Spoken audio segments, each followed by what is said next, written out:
One of the hardest things to overcome is bullying and self-discrimination. Now, what is bullying? It's just somebody's trying to decrease your sense of self-worth. And how can you overcome this?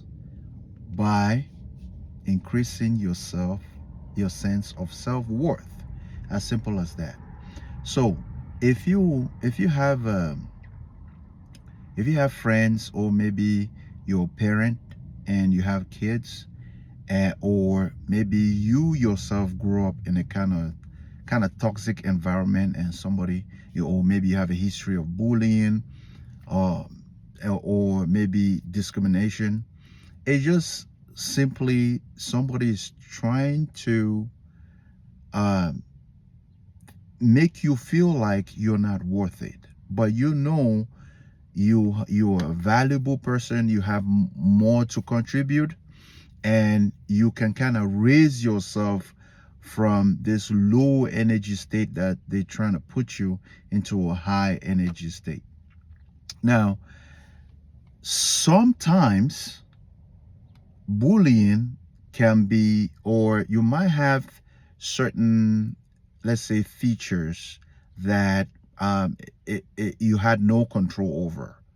So take, for example, there's this famous superstar, Lizzie Velásquez. I'm probably butchering her name, but she's a famous motivational speaker. She goes around and educating people on bullying and how she overcame that herself.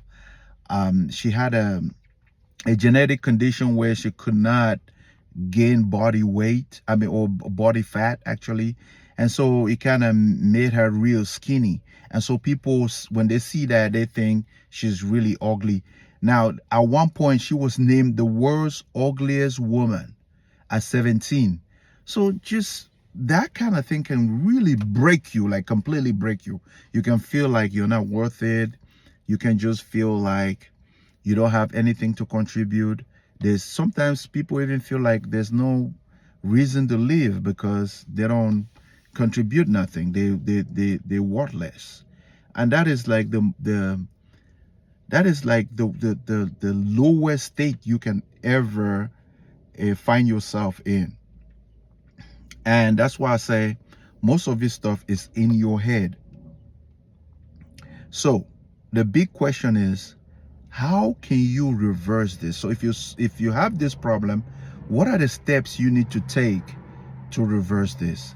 And that's what, my friend, I want to talk to you in this video. So step number one, you have to seek support. Now, I've talked about a lot of different adversities that you can overcome, but this one, the number one, is to seek support, some kind of a supportive community. And the best way to start, if let's say you're on a budget or you're low income, is go to the public library. They have vast several resources that they can refer you to, and it's usually free. So seek support, like connect with groups, organizations, or just your community has a lot of free stuff for you. That's the best way to start. And then the second thing is know your rights. That's another thing. So if you're a parent, you want to start teaching your kids their rights. They have to know this, to protect them against bullying and discrimination. So if they know their rights, they can communicate that to you. And you also teach them what are the signs, what are the evidence that you're being bullied. Because sometimes kids, they don't even know they're being bullied. So they don't even know they're being discriminated against. So what are the signs? Those are the kind of things you want to talk to if you have kids. And then you want to help them to develop like an inner resiliency. I'm butchering that word also. So it's just simply, what I'm trying to say is engage them in activities that they, after doing it, they'll feel worth it. So what do I mean by that? Like, increase their sense of self-worth. Okay, do they like swimming? Do they like soccer? Do they like piano, painting? The list go on and on and on and on. Dancing, all this stuff. So put them in a class or in a kind of group that they might feel competitive. And so once they're able to achieve something, then they feel worth it inside, because it's all about inside when they feel worth it.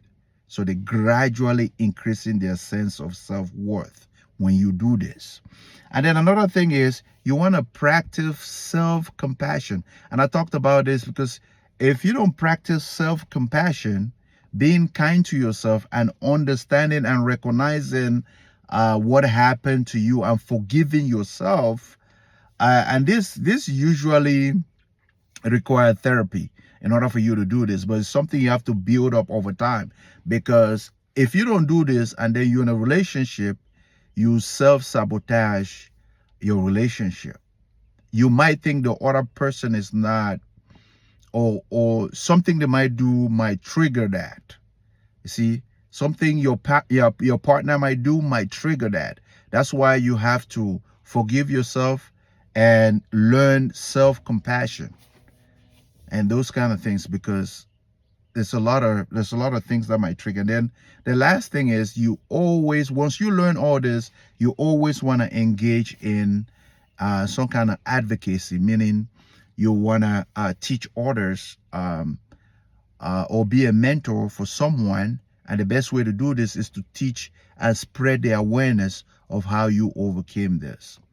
And those are the kind of things that you can do